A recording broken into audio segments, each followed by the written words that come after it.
ओहो, तो पढ़ने आए आज सब लोग। पर हमारा तो मन ही नहीं आज पढ़ाने का। क्या बोलते हो, छोड़ दें आज का सेशन? निकम्मो, पढ़ लो, पढ़ाई काम आएगी तुम्हारे। तो चलिए आज का सेशन शुरू करते हैं। आज हम करने वाले हैं जुडिशरी के बारे में, और कानून व्यवस्था जितनी भी है आपको मालूम है कि हमारे देश में बहुत इंपॉर्टेंट है और हर देश में होती है। जितने भी लॉ आप देखिए कि बनाए गए हैं भारत के अंदर, अब उनको इंप्लीमेंट करने की जिम्मेदारी तो होगी एग्जीक्यूटिव बॉडी की, लेकिन अब वो अगर उनके अंदर से कुछ दिक्कतें आ रही हैं, लूप होल्स आ रहे हैं, या कोई फॉलो नहीं कर रहा, अच्छा सिविलियन नहीं बन रहा है, तो फिर वो केसेस कहां पे जाएंगे? जुडिशरी में जाएंगे और वो इनका रेजोल्यूशन करेंगी। तो ये देखिए, ये हमारा सुप्रीम कोर्ट हो गया, जैसे ये पटना हाई कोर्ट की उच्च न्यायालय की फोटो लगाई है, और ये हो गया हमारा डिस्ट्रिक्ट या सेशन कोर्ट्स हो गए। हमारे लिए जो एग्जाम के पॉइंट ऑफ व्यू से इंपॉर्टेंट है वो है सुप्रीम कोर्ट और हाई कोर्ट। डिस्ट्रिक्ट और सेशन कोर्ट में से बहुत रेयर चांस है कि कभी कोई कुछ पूछ ले, ये इतना इंपॉर्टेंट नहीं है। इन दोनों के ऊपर हमें पूरा का पूरा फोकस रखना है और इन्हीं से सवाल आएगा। अब वही वाली बात है ना कि जब इतना इंपॉर्टेंट टॉपिक को छोड़ के क्या टुच्चे टॉपिक से सवाल आएगा? ऐसा तो कैसे हो सकता है? आइए हम देखते हैं एक एक करके। आप देखिए कि जो सुप्रीम कोर्ट है, इसके बारे में आप कंप्लीट, ऑनरेबल सुप्रीम कोर्ट के बारे में कंप्लीट इंफॉर्मेशन आज आप जानने वाले हैं। तीन चीजें मैंने बता दी जुडिशरी के बारे में। पहली, जो सबसे हायर सुप्रीम अथॉरिटी है भारत के अंदर, वो सुप्रीम कोर्ट है। प्रेजेंट डे में सुप्रीम कोर्ट ऑफ इंडिया जो है बनी हुई है, उसकी फंक्शनिंग वैसे रियल में स्टार्ट कब हुई थी? 28 जनवरी 1950 में हुई थी। और इससे पहले ये सुप्रीम कोर्ट नहीं हुआ करती थी, ये क्या हुआ करती थी? फेडरल कोर्ट हुआ करती थी, है ना। और ये जो बनाई गई है, ये किसके मतलब किस गवर्नमेंट ने इसको प्रपोज किया है, या किस एक्ट ने इसको प्रपोज किया? तो गवर्नमेंट ऑफ इंडिया एक्ट 1935 के तहत इसको प्रपोज किया गया था।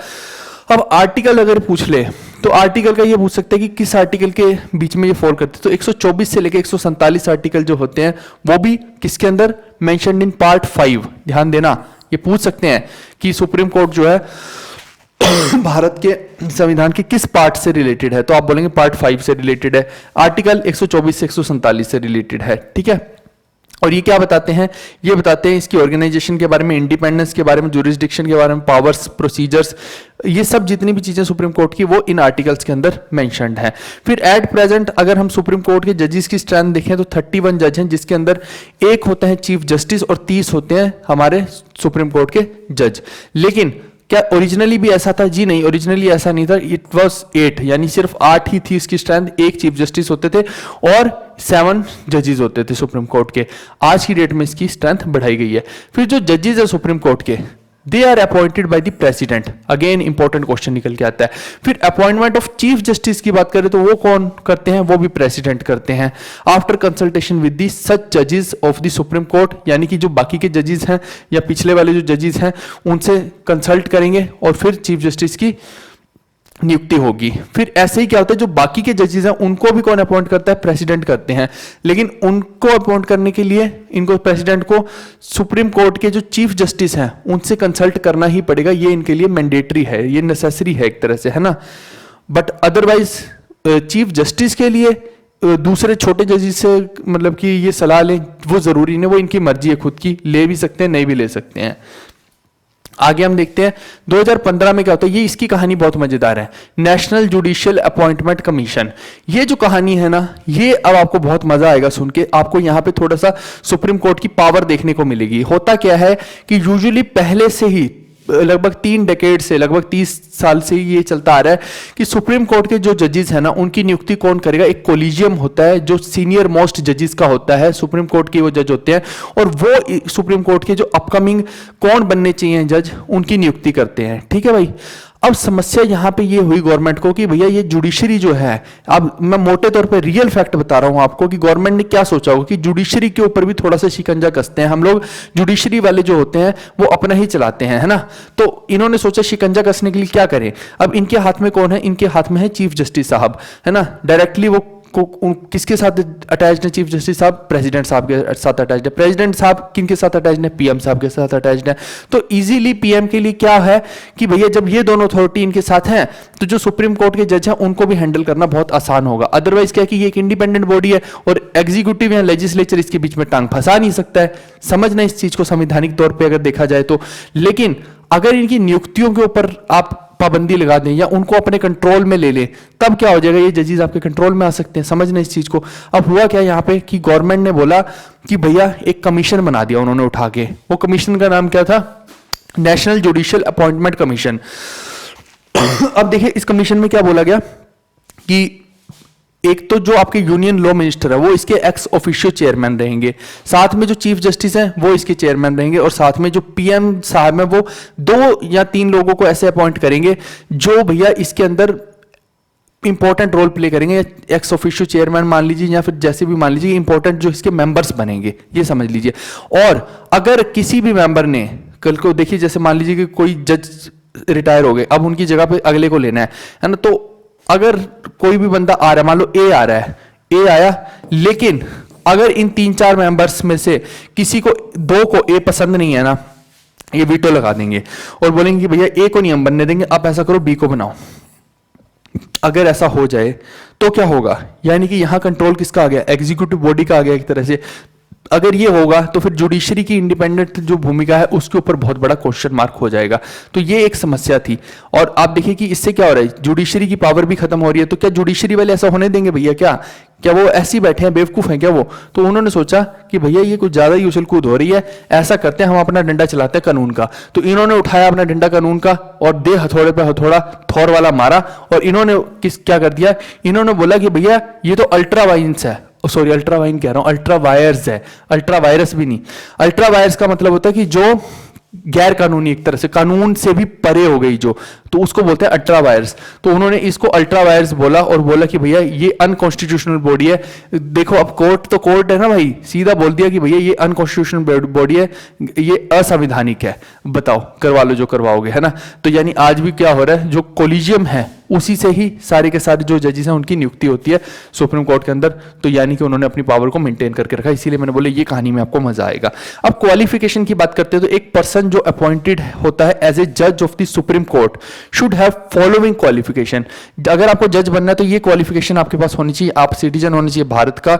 ही शुड हैव अ जज ऑफ ए हाई कोर्ट और high courts in succession for 5 years। यानी कि आप अगर आपको बनना है सुप्रीम कोर्ट का जज तो कम से कम 5 साल तक आपने हाई कोर्ट में एज ए जज काम किया हो। ही should have an advocate of a high court, वो जो है उसने एडवोकेट के तौर पे हाई कोर्ट में काम किया हो। ये कितने टाइम तक? 10 साल तक, ठीक है। और अगर एक और कंडीशन है कि he should be A distinguished jurist in the opinion of president. अगर प्रेसिडेंट के ओपिनियन में वो एक डिस्टिंग्विश्ड और एक खास जूरिस्ट नहीं है तो भी समस्या है। ये सारी की सारी कंडीशंस हैं इनके लिए। फिर ओथ की बात करते हैं तो कौन इनको दिलाते हैं? प्रेसिडेंट साहब ओथ दिलाते हैं। और अपॉइंटमेंट भी कौन कर रहे हैं? एक तरह से प्रेसिडेंट साहब ही कर रहे हैं। अपॉइंटमेंट का मतलब होता है सिंपली ओथ दिलाना, है ना। तो ये वही वाली चीज है। अब टेन्योर की बात करते हैं इनका, तो 65 साल तक रहते हैं ये जज, है ना। 65 साल तक ये इनकी मर्जी है, रिटायरमेंट लें ना लें, उसके बाद लेनी पड़ेगी फिर। He can resign his office by writing to the president. अब अगर इनको रिजाइन करना है तो रेजिग्नेशन किसको देंगे? प्रेसिडेंट साहब को देंगे। He can remove from his office by the president on their recommendation to the parliament. अब देखिए क्या है ये, ऑन द है, ये ऑन द, ये आर ई को इकट्ठा करना, ऑन द रिकमेंडेशन, ठीक है। ये जो है सुप्रीम कोर्ट के जजेस को हटाया भी जा सकता है on the recommendation of parliament. अगर प्रेसिडेंट बोल दें कि भैया इनको हटाना है, लेकिन प्रेसिडेंट खुद की मर्जी से नहीं, पार्लियामेंट अगर भी ये बोलती है, रिकमेंड करती है, तो ही ऐसा हो सकता है। लेकिन क्या ये हमेशा हो सकता है? जी नहीं। ये तभी हो सकता है कि या तो इन्होंने कोई गैर संवैधानिक काम किया हो, या फिर इन्होंने मिसबिहेवियर कोई किया हो, या फिर इन्होंने, आप समझिए कि ये इनकैपेबल हैं, तभी ऐसा हो सकता है, नहीं तो नहीं हो सकता। ये नहीं कि अपनी मर्जी से किसी भी कारण से इनको कोई कारणवश बिना बताए ये काम कर दिया जाएगा, ये नहीं हो सकता। फिर रिमूवल ऑफ जजेस की बात करते हैं तो ए जज of the supreme court can be removed from his office by an order of the president. President अपने ऑर्डर से उनको रिमूव कर सकते हैं। However he can do so only after an address by the parliament. ये तभी होगा जब पार्लियामेंट उनको बोलेगी ये करने को, ऐसा नहीं कि वो खुद से कर देंगे। The address must be supported by a special majority of each house of the parliament। अब देखो दो तरह की मेन मेजोरिटी, वैसे तो 4 तरह की मेजोरिटीज होती है, लेकिन अपने काम की 2 ही हैं। एक होती है सिंपल और एक होती है मेजोरिटी स्पेशल। अब हमारे को देखिए यूजुअली जो है अब तक हमने पढ़ी होंगी, जितनी भी हम पीछे पढ़ के आ रहे हैं सिंपल के बारे में पढ़ के आ रहे हैं, ये कौन सी होती है? 1/2 की होती है, यानी कि 50% की मेजोरिटी वाली बात होगी, यानी आधे लोग वोट कर दें, किसी बिल को पारित करने के लिए या किसी चीज को करने के लिए। स्पेशल मेजोरिटी में क्या होता है, आप देखिए ये होती है 2/3, ये कितनी होगी 66.66%, तो यानी 50 से ये ज्यादा हो गई, तो इसीलिए इसको स्पेशल बोला गया, ये समझ लीजिए। हालांकि स्पेशल मेजोरिटी भी अलग अलग तरह की होती है, बट हम उतना डीप में हमें जाने की कोई आवश्यकता नहीं है, अननेसेसरी है वो सब चीजें, ठीक है। कचरा नहीं पढ़ना हमें, हमें बहुत स्मार्टली एक सही कंटेंट पढ़ना है जो हमारे एग्जाम के पॉइंट ऑफ व्यू से है। ये दोनों बता दी मैंने मेजोरिटीज आपको, यानी कि टोटल जितने भी मेंबर है ना वहां पे पार्लियामेंट के अंदर, ये देखिए the total members of the house present and voting, है ना। तो जितने भी टोटल मेंबर हैं उनका अगर 2/3 लोगों ने ये बोल दिया कि भैया इस जज को हटा दो, तो फिर प्रेसिडेंट को क्या करना पड़ेगा, एक पारित करना पड़ेगा ऑर्डर, और उसके अंदर लिखा होगा कि भैया इस जज को हटा दिया जाता है। लेकिन ये हो तभी सकता है जब जज कोई मिसबिहेवियर करे या फिर उसके अंदर इनकैपेसिटी हो या कोई गैर संवैधानिक असंवैधानिक काम कर दे, अदरवाइज ऐसा नहीं हो सकता है। ये नहीं कि अपनी मर्जी से कि भैया इतनी मेजोरिटी क्योंकि इनका दिल कर रहा है, दिल करने की बात नहीं है, यहाँ पे कारण भी बता दिए हैं। फिर the removal process of both the supreme court and high court are same, यही प्रोसेस जो है अब मैं हाई कोर्ट में रिपीट नहीं करूंगा, क्यों, क्योंकि यही सेम प्रोसेस जो है वो हाई कोर्ट में भी जाएगी, तो हाई कोर्ट के जजेस को भी ऐसे ही रिमूव किया जा सकता है। जो जुरिस्डिक्शन एंड पावर है सुप्रीम कोर्ट की, that can be classified into original jurisdiction, writ jurisdiction, appellate jurisdiction, advisory jurisdiction, a court of record and so on. ये अलग अलग तरह की देखिए जुरिस्डिक्शंस हैं, कोई इनके अंदर डीप में जाने वाला नहीं है। एक ओरिजिनल जुरिस्डिक्शन के बारे में हो सकता है थोड़ा सा पूछ लिया जाए, या फिर रिट के बारे में हो सकता है कि थोड़ा पूछ लिया जाए। अभी हम दोनों के बारे में ही देख लेंगे, पहले मैं रिट के बारे में बताता हूँ, फिर थोड़ा सा ओरिजिनल के बारे में भी बता दूंगा। आप देखिए कि रिट तरह जो होती हैं वो क्या होती हैं, स्पेशली 5 तरह की रिट है, 5 कैटेगरी है इनकी, बहुत इंपॉर्टेंट है। बहुत पहले, अभी तो नहीं, बहुत ज्यादा इसके अंदर से क्वेश्चंस आते थे, अभी भी फ्रीक्वेंटली बीच में देखा जाता है कि आ सकते हैं। पहली होती है हबीज कॉर्पस, ये एक लैटिन फ्रेज है जिसका मतलब होता है टू प्रोड्यूस द बॉडी। अब क्या इसका मतलब है कि कोई बॉडी को बनाना? जी नहीं, आप समझना इसके अंदर पूरा मैंने इंस्टेंस यहां पे लिख के बताया है कि कोर्ट में issue a writ of habeas corpus requiring the corpse to presented within 24 hours if a person is being imprisoned unlawfully in order to give them the chance to prove their innocence। समझना, अगर कोई corp यानी police वाले जो हैं वो किसी व्यक्ति को पकड़ लेते हैं, तो क्या वो उसको, जो वो छोटी जेल होती है थाने की, वहां पे हमेशा के लिए रख सकते हैं क्या? ऐसा नहीं है, 24 घंटे तक वहां पे रख सकते हैं, और 24 घंटे के अंदर अंदर पुलिस वाले को क्या करना पड़ेगा, कोर्ट के सामने इस व्यक्ति को प्रोड्यूस करना पड़ेगा कि भैया ये व्यक्ति को हमने पकड़ा है। अब देखिए ये हो सकता है कि उसको इंप्रिजन किया गया हो अनलॉफुली, तो अब ये व्यक्ति को क्यों कोर्ट के सामने प्रोड्यूस करना पड़ रहा है? क्योंकि जज जो है वो इसको एक चांस देना चाहता है कि भैया तुम अपनी इनोसेंस प्रूव कर दो। अगर तो ये उसी टाइम अपनी इनोसेंस प्रूव कर सकता है तब तो उसको छोड़ दिया जाएगा, नहीं तो फिर इसके ऊपर इसको क्या रखा जाएगा, जुडिशियल कस्टडी में रखा जाता है। अब जुडिशियल कस्टडी होती है एक तरह से जेल ही है, लेकिन आप समझिए कि जुडिशियल कस्टडी है ये, यानी कि जज की कस्टडी है ये, यानी उस व्यक्ति को कोई हार्म नहीं कर सकता, कोई उसके साथ कुछ गलत नहीं कर सकता, उसके साथ आम कैदियों जैसा व्यवहार नहीं होगा, उसको एक अच्छी जेल के अंदर रखा जाएगा, रखा 4 दीवारी में जाएगा, जेल भी नहीं उसको कह सकते एक तरह से, लेकिन सब कुछ खाना भी बढ़िया मिलेगा, लेकिन नॉर्मल कैदी नहीं माना जाएगा। यूजुअली ये जुडिशियल कस्टडी 14-15 दिन की भी होती है, उससे ज्यादा भी एक्सटेंड हो जाती है, लेकिन 14 दिन की होती है। उसके बाद कुछ ना कुछ तो उसको आगे प्रोसीडिंग करनी ही इनको पड़ती है कि या तो यस होगा या ना होगा, कुछ तो होगा, उसके ऊपर मुकदमा चलाएंगे, है ना, वही वाला सीन है यहाँ पे। चलो अब आगे मैंडामस की बात करते हैं। मैं एक एक को आपको समझा रहा हूं इसीलिए क्योंकि इनमें से सवाल आने के चांसेस ज्यादा रहते हैं। बाकी तो जो हमारे एमसीक्यू वाला सेक्शन है ना, मॉक्स वाला जो सेक्शन हमने आपको प्रोवाइड कर रखा है, वहां पे जाके आप मॉक टेस्ट जरूर लगाइएगा। उनके अंदर जब क्वेश्चंस करेंगे ना तब आपको ज्यादा क्लैरिटी होगी। बिना क्वेश्चन किए ये रिट्स का जो सेक्शन है इसको करना असंभव है। मैं आपको बता के तो सब अच्छे से ही जाऊंगा, लेकिन मैं हमेशा ना कोई भी चीज छुपा के नहीं रखता हूं। मुझे पता है कि जिस चीज में समस्या आपको आएगी, और एग्जाम के अंदर बैठ के आपको ये फील नहीं होना चाहिए कि सर ने हमें बताया नहीं था, ये वाली बात पहले अवेयर नहीं किया था। इसके लिए मैं अवेयर इसलिए कर रहा हूं क्योंकि इसके अंदर से एग्जांपल्स आने शुरू हो जाते हैं। अगर एग्जांपल के तौर पे आना शुरू हो जाएगा तो फिर आप इजीली क्वेश्चन को नहीं कर पाएंगे, आपको ये पता होने के बावजूद भी इसको अच्छे से नहीं कर पाएंगे। इसीलिए मैंने बोला जो हमारा मॉक्स का सेक्शन है वहां जाके आप इसके मॉक्स जरूर लगाइएगा, तब आपको जाके अच्छे से चीजों को समझ आएगी। अब देखिए मैंडामस की बात करते हैं। लैटिन वर्ड है कमांड। कमांड का मतलब तो समझते हैं कि कमांड क्या हो गया, है ना। It can not be given in the case of A private individual या बिजनेस। किसी भी बिजनेसमैन को या फिर प्राइवेट इंडिविजुअल को ये नहीं दी जा सकती। इसका मतलब साफ साफ है कि किसी ऐसी अथॉरिटी को दी जाएगी जो गवर्नमेंट की है, जो अपना काम सही से नहीं कर रही है। तो the higher courts issue writs of mandamus to monitor public servants, again वही बात होगी, पब्लिक सर्वेंट्स को दी जाएगी जो गवर्नमेंट के अधिकारी हैं, determine whether they are adequately discharging their duties, क्या वो अपनी ड्यूटी सही से कर रहा है या नहीं कर रहा है। अगर वो अपनी ड्यूटी सही से नहीं कर रहा है, आप मान लीजिए किसी के पास रिपोर्ट लिखवाने चले गए और वो बंदा आप रिपोर्ट लिख ही नहीं रहा है आपकी बार बार, तो कोर्ट उसको क्या कह सकती है कि भैया हम आपको एक रिट देते हैं मैंडेमस की, क्योंकि आप अपनी ड्यूटी अच्छे से नहीं कर रहे हैं, अच्छे से नहीं निभा रहे हैं, ठीक है।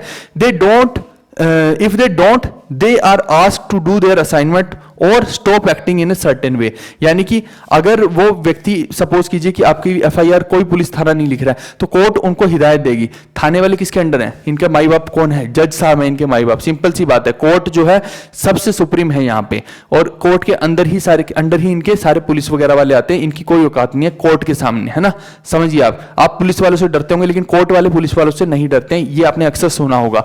तो इसीलिए पुलिस वाले कभी भी कोर्ट वालों से पंगा भी नहीं लेते हैं। क्यों? क्योंकि उनको पता है कि हम एक लॉ की बॉडी है पुलिस वालों को, और हम अगर इन लोगों से पंगा लेंगे तो भैया ये तो लॉ को हमसे ज्यादा जानते हैं, तो इनके साथ हमें पंगा नहीं लेना चाहिए, ऐसा भी रहता है।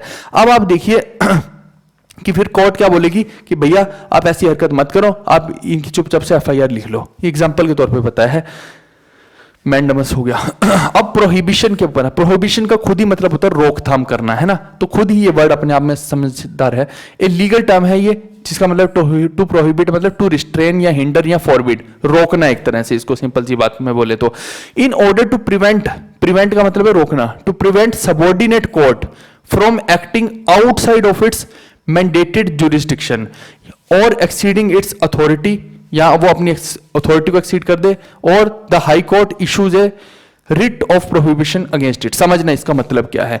आप देखो, आपको पता ऊपर है सबसे सुप्रीम कोर्ट, उसके नीचे है हाई कोर्ट, उसके नीचे है आपकी डिस्ट्रिक्ट्स और सेशन कोर्ट्स, ठीक है, सेशन कोर्ट्स। अब मान लीजिए यहां पे सेशन लिख देता हूं, ये मान लीजिए कि एक सेशन कोर्ट का जज है या कोई लोअर कोर्ट का या सेशन कोर्ट का जज है। अब मान लीजिए कि कोई ऐसा केस है, सपोज कीजिए कि जिसके अंदर, मान लीजिए एग्जांपल के तौर पे बोलता हूं कि ये उस क्रिमिनल को बेल नहीं दे सकते, एग्जांपल के तौर पे, एग्जाम्पल बता रहा हूं मैं आपको, ठीक है, आप ज्यादा सीरियसली मत ले लेना दिल पे किसी भी बात को। ये जो है सेशन कोर्ट का व्यक्ति, ये इसको जेल मतलब बेल नहीं दे सकता। 307 का जैसे केस हो गया, यूजुअली उसके अंदर ये लोग जो है बेल नहीं देते हैं। अगर आपने आपस में समझौता कर लिया, आपसी समझौता, फिर तो आपको चांसेस रहते हैं बेल मिलने के, अदरवाइज यूजुअली यहां पे नहीं दी जाती है। ये बेल जो है फिर ऊपर जाके हाई कोर्ट में ही दी जाती है, बट पावर रहती है कुछ केसेस में, सेशन कोर्ट के पास पावर रहती है इसके अंदर।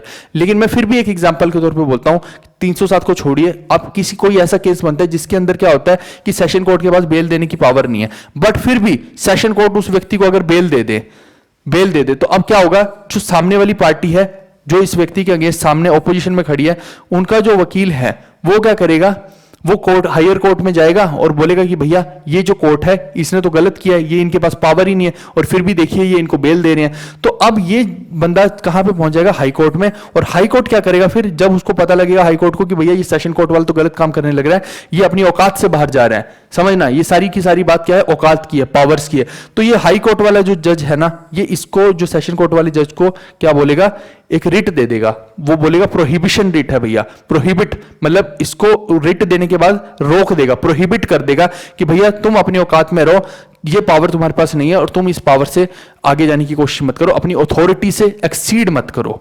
क्या इस बात को आप समझ गए, प्रोहिबिशन को समझ गए हो? यही सारी की सारी कहानी यहां पे लिखी गई है।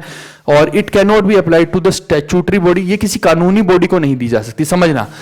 ये किसी कोर्ट को ही दी जाएगी, ये किसी प्राइवेट को या कोई कानूनी बॉडी है उनको नहीं दी जाएगी भैया, कि उनको रिट देते फिर रहे हैं, ऐसा नहीं है। या किसी एडमिनिस्ट्रेटिव एजेंसीज को या प्राइवेट इंडिविजुअल को या किसी बिजनेस वाले को, इनको नहीं दी जाती है। ये किसको दी जाती है रिट, ये दी जाती है या तो किसी जुडिशरी को, जुडिशियल बॉडी को, या फिर किसी क्वासी जुडिशियल को। अब आप सोचेंगे ये क्वासी जुडिशियल क्या है, मैंने पहले भी आपको पढ़ाया था कि जैसे इलेक्शन कमीशन है, ये क्या है, क्वासी जुडिशियल है। या फिर इसके अलावा मैं बोलूं human rights commission, national human rights commission, ये भी क्वासी जुडिशियल है, यानी कि अर्ध न्यायिक बॉडी है। अब इनके पास भी देखिए जैसे अधिकार नहीं है, इलेक्शन कमीशन के पास क्या अधिकार है कि वो किसी को कोई फैसला दे पाए, या फिर ये क्या इसके पास इलेक्शन कमीशन के पास अधिकार है कि वो किसी का मानव हनन हो रहा है ना, ह्यूमन राइट्स का हनन हो रहा है, तो इलेक्शन कमीशन उसमें अपने रिपोर्टें देता फिर रहा है? ऐसा होता कभी नहीं होता ना। इलेक्शन कमीशन की पावर केवल और केवल इलेक्शंस के अंदर है।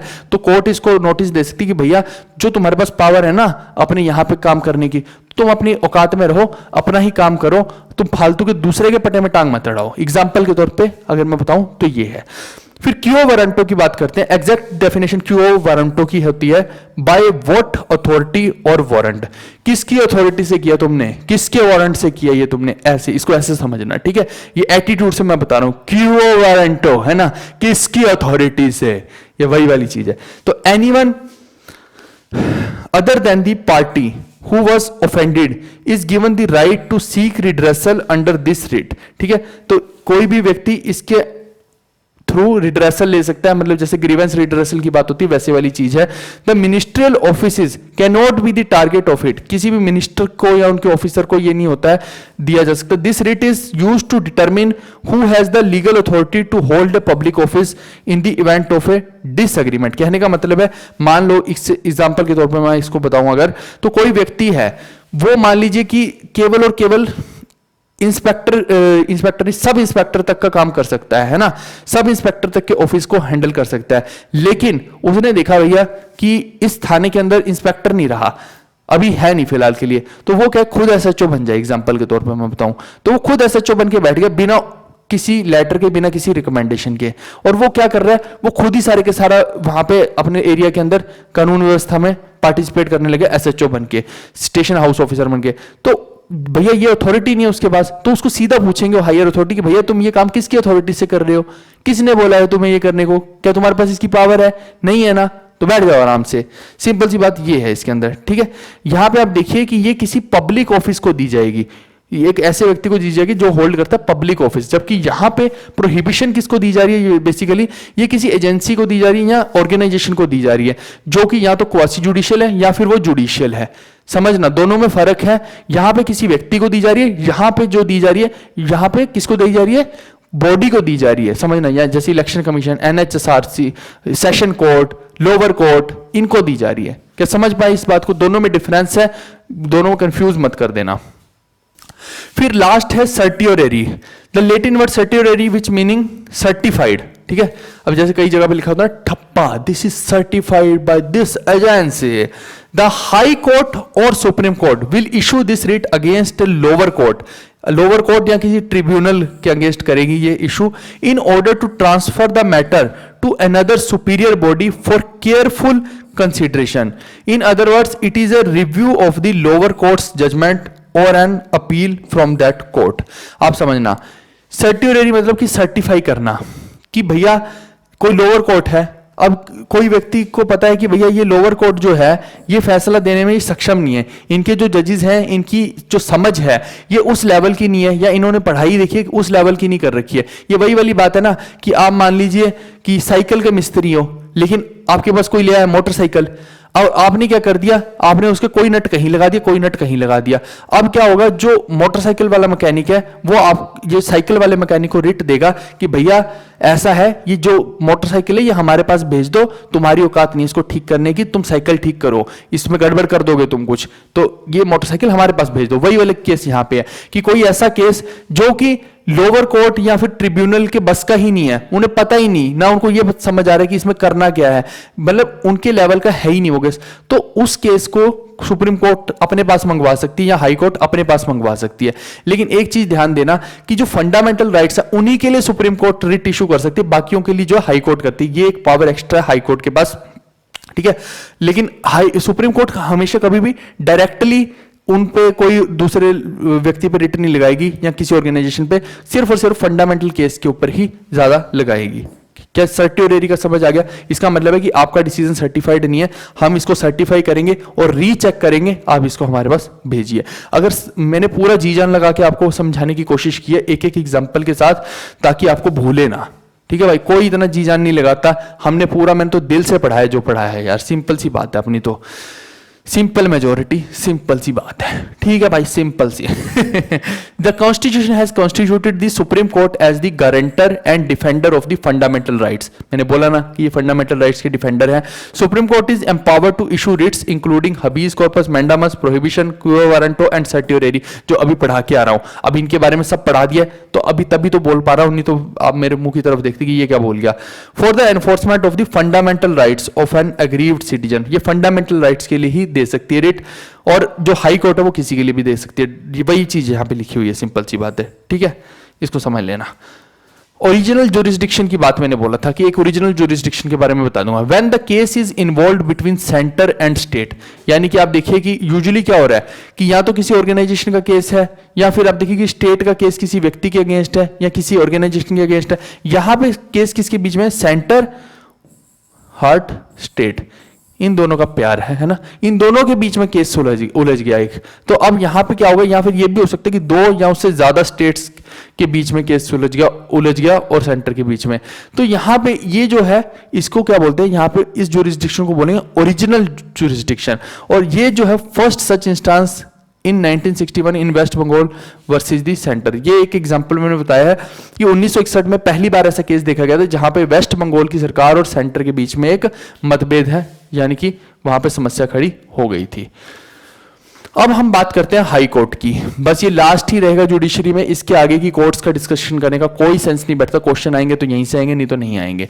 The institution of high court originated in India in 1862 when the high courts were set up at Calcutta, Bombay and Madras. Calcutta, Bombay and Madras में हाई कोर्ट को सेटअप किया गया था 1862 के अंदर। जो चौथी हाई कोर्ट थी that was established at Allahabad in 1866। क्या समझ पा रहे हैं? पहली तीन हाई कोर्ट बताई और फिर चौथी बताई इलाहाबाद में 1866 के अंदर, यानी कि 4 साल के बाद। ये आपको याद रखना, पूछ सकता है ये, है ना, अक्सर ये पूछ लेता है कि पहली हाई कोर्ट कब बनी, पहली सुप्रीम कोर्ट कब बनी, कहां बनी, ये सब चीजें मोटे मोटे तौर पे आपको पता होनी चाहिए। चौथी भी बता दी मैंने तो आपको। फिर आगे फिर फर्दर बनती गई इंडिपेंडेंस के बाद। फिर क्या हुआ कि 7th अमेंडमेंट एक्ट ऑफ 1956 क्या बोलता है कि जो पार्लियामेंट है that can establish A common high court for 2 और मोर स्टेट्स और 2 और more states and union territory. समझना आप, क्या अब देखिए कि हमारे देश के अंदर जो इतने सारे राज्य हैं, क्या हर राज्य की एक हाई कोर्ट है? ऐसा नहीं है, जरूरी नहीं है कि ऐसा हो, है ना। कई राज्य ऐसे हैं जो एक हाई कोर्ट को क्या कर रहे हैं, जैसे 2 स्टेट हैं, स्टेट 1 और स्टेट 2, ये इस हाई कोर्ट को शेयर कर रही हैं। और देखिए यूनियन टेरिटरीज की भी यूजुअली हाई कोर्ट्स नहीं होती, जबकि दिल्ली जो है एकमात्र ऐसी यूनियन टेरिटरी जहां पे हाई कोर्ट है। अभी हमारे देश में 25 हाई कोर्ट्स हैं, ठीक है, और out of them 3 are common high courts. क्यों?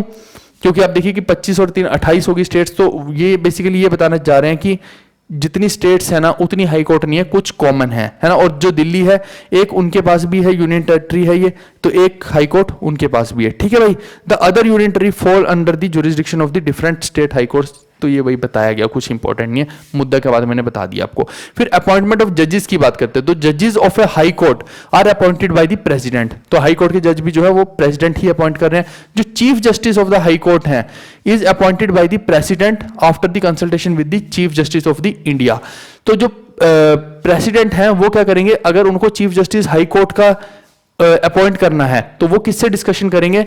वो करेंगे इंडिया के चीफ जस्टिस से डिस्कशन, और जो स्टेट का गवर्नर होगा उससे डिस्कशन।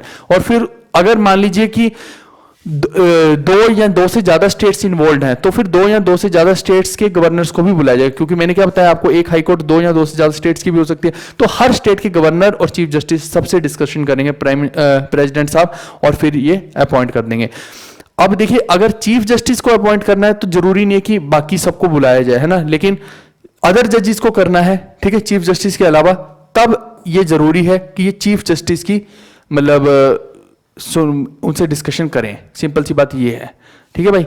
यानी कि जो प्रेसिडेंट साहब हैं, अगर ये बाकी के जजेस की अपॉइंटमेंट होनी है तो उनको चीफ जस्टिस जो हैं यहाँ के हाई कोर्ट के, उनसे डिस्कशन करनी पड़ेगी।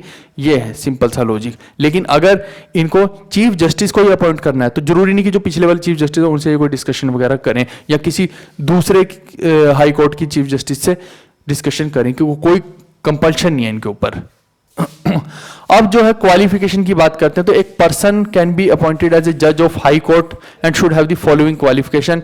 अगर ये सब क्वालिफिकेशन को पूरा कर देता है तो वो हाई कोर्ट का जज बन सकता है। He should be a citizen of India, पहली क्वालिफिकेशन। और दूसरा, ही should have a judicial office in the territory of India for 10 year, तो उसने जुडिशियल ऑफिस में काम किया हो इंडिया की टेरिटरी के अंदर 10 साल तक। He should have been an advocate of a high court for 10 years, 10 साल तक वो हाई कोर्ट का एडवोकेट रहा हो। और क्या है, ओथ जो है उनको कौन दिलाते हैं, ओथ दिलाते हैं इनको गवर्नर वहां के, ठीक है, उस स्टेट के। अब ये हो गया, ओथ का भी हो गया, अपॉइंटमेंट का भी हो गया। अपॉइंटमेंट कौन कर रहे हैं, प्रेसिडेंट साहब कर रहे हैं, ओथ कौन दिला रहे हैं, गवर्नर साहब दिला रहे हैं। अब यहां पे क्या है, देखिए प्रेसिडेंट साहब यहां पे लिखा है सीधा सीधा, अपॉइंटमेंट ऑफ जजेस, द जजेस of high court are appointed by the president, ठीक है भाई।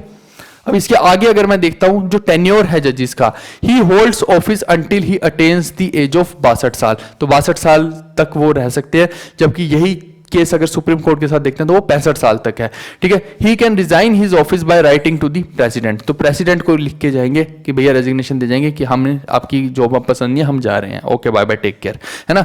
ही can be removed from his office by the president on the recommendation of the parliament, parliament की रिकमेंडेशन पे इनको भी जो है प्रेसिडेंट साहब एक ऑर्डर पास करेंगे और रिमूव किया जा सकता है। अगेन यहाँ भी वही स्पेशल मेजोरिटी वाला सारे का सारा सीन होता है। He vacates his office when he is appointed as a जज ऑफ द सुप्रीम कोर्ट और when he is transfer to the another high court, तो जो यहाँ के जज हैं हाई कोर्ट के, उनको क्या करना पड़ेगा, वेकेट करनी पड़ेगी अपनी पोजीशन। अगर वो उनको स्थान अब मिल जाता है सुप्रीम कोर्ट में, तो वहां पे अगर वो जज बन गया तो भैया यहाँ की छोड़नी पड़ेगी हाई कोर्ट की, और अगर वो दूसरी हाई कोर्ट में ट्रांसफर हो रहे हैं तो पिछली वाली पोस्ट को छोड़ के ही होंगे, ठीक है भाई। तो ये कंप्लीट मैंने जो बताया है आपको, ये सारे का सारा मैंने बताया है किसके बारे में, जुडिशरी के बारे में भारत की। आई होप कि ये आपको समझ आया होगा। और रिट्स का मैंने बोला था आपको कि मॉक्स के सेक्शन में जाके जो हमारा है वहां पे जीके के अंदर सेक्शन होएगा, उसके अंदर सारे के सारे मैंने मॉक्स डाल रखे हैं टॉपिक वाइज, हिस्ट्री के, पॉलिटी के है, जो ज्योग्राफी के जितने भी टॉपिक्स हैं सबके डाल रखे हैं। आप वहां जाके प्रैक्टिस कीजिए। मैं कह रहा हूं हमने एक संपूर्ण सॉल्यूशन दिया है ताकि आपका भला हो जाए। अब नहीं करोगे तो फिर तो अपनी वो चीज है ना, आप मैथ्स पढ़ सकते हो 200 300 घंटे, लेकिन आज जब समय आया है जीके पढ़ने का, जीके की वैल्यू इतनी बढ़ गई है, तो नहीं पढ़ोगे तो फिर अपना नुकसान करोगे और किसी का नुकसान नहीं करोगे, ठीक है भाई। आई होप कि आज का सेशन आपको अच्छा लगा। हम मिलते हैं नेक्स्ट सेशन में। Bye bye, take care, see you, love you all. 5 star rating याद रखना भाई। Okay guys, bye bye.